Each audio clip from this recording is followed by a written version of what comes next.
Good morning Bharat. सर्वप्रथम मोर माँ बापा को हृदय प्रणाम, दीक्षा गुरु को हृदय प्रणाम, तापर शिक्षा गुरु अर्थात एठार उपस्थित थिबा पूज्य गुरुजी गुरुमा को हृदय प्रणाम, उपस्थित सम्मान्य अतिथि मान मोर हृदय सादर प्रणाम जनाऊँगी एवं छोट बड़ भाई भौणी मान अंतर मन भल पाइबा दूची। आज साधारणतंत्र दिवस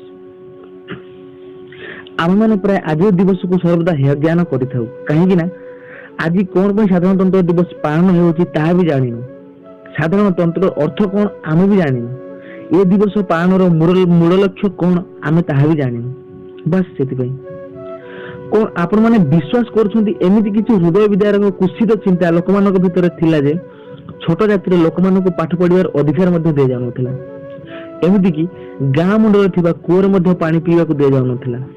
एमिति अनेक किछि उदाहरण से समय थिला, आउ से कुसित भावना आज भी संपूर्ण बदल नहीं, आज भी ताहा चलीछि। हाँ किछि मात्रा बदलिछि। जदि आज आम निज घर 10 घंटा शांति शोई पारुछे, जदि आम आज 30 वर्ष पर्यंत पाठ पढ़ी पारुछे, जदि आम भाई भाई होई रही पारुछे, जदि आम रास्तार मध्य शांति निर्भर चली पारुछे, ताहेले तार श्रेय सर्वप्रथम जनक दियाजिवो। आउ सेही महान व्यक्तित्व नाम कौन आप कहि परिबे? किछि कहि परिबे आ किछि मध्य जानती नहीं। से होजंती दलित कुसित जातिर जन्म होइतिबा डॉक्टर भीमराव अंबेडकर।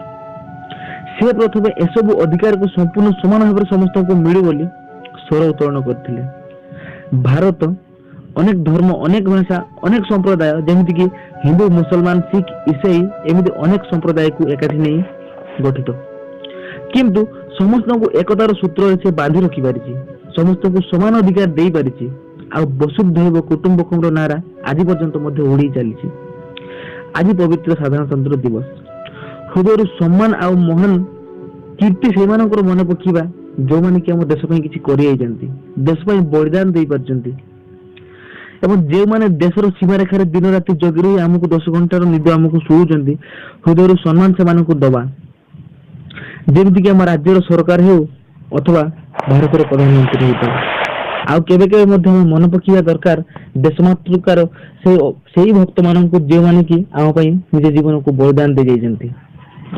भारत आध्यात्मिक गुरु थिला, आज भी अच्छी आगक मध्य रहिबो। जदि भारतर स्पिरिचुअल बा आध्यात्मिक बासना रहिबनी ताहले सुनि रख भारतवासी ए देश को ध्वंस करिया पई चीन पाकिस्तान को मध्य बेस समय लागिबनी।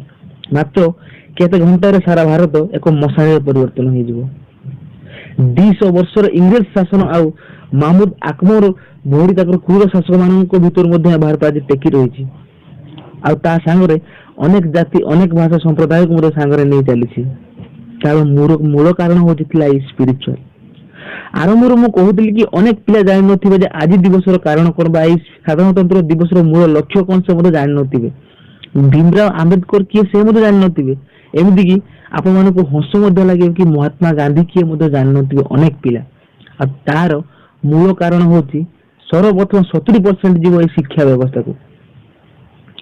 यदि शिक्षा व्यवस्था मध्य सुधरी जीव, शिक्षा व्यवस्था जदि परिवर्तन को टिके आखि आगर दृष्टि मध्य दिया जीव, ताहले हुए तो समस्त को भीतर से चेतना जागृत हो से महान पुरुषों को मन पकिया पई। एवं जदि मो भीतर मध्य तार मंजी बा जेमिति कि मु कहिबी कि जदि शिक्षा व्यवस्था रे एमिति कि व्यवस्था थांता जाय कि दैनंदिन जीवन रे निज मनुष्य व्यवहार करि पारे, जदि एमिति कि व्यवस्था रहंता ताहले हुए तो आज माने बहुत आगक बढ़ी पारंतु। आज दिवस पालन मूल लक्ष्य होची एया कि से महान नायकों को लिखिथिबा किछि पुस्तक, अर्थात से डॉक्टर अंबेडकर जे कि 2टा पुस्तक लिखिथिले, से पुस्तक माध्यम रे सारा भारतर नूतन नियम प्रणयन करा जायतिला आ से नियम को कार्यकारी मध्य करा जायतिला आज दिवस रे। आ तांको द्वारा रचित पुस्तक रे सारा भारतर सबठारु बड़ बैंक जहा कि रिजर्व बैंक मध्य आपण माने जानिथिबे ताहा मध्य निर्माण करा जायछि। एवं जहाँ जमिति से जमिति लिखिथिले जमिति तार बाट बतैथिले, जमिति से प्लानिंग करथिले, से अनुसार मध्य भारत रे बहुत प्रकार नियम प्रणयन करा जायछि। किछि मात्रा तार परिवर्तन करा जायछि सत, किंतु आज भी ताको आमे गुरु बोली मानिथाउ। अर्थात आज दिवस पालन करिवार सेही गोटे मात्र उद्देश्य जे आमे समस्त निज निजर अधिकार को मने पकीबा एवं से अधिकार कोन परिवर्तन होई परिवो ताहा मध्य आमे दृष्टि पकीबा।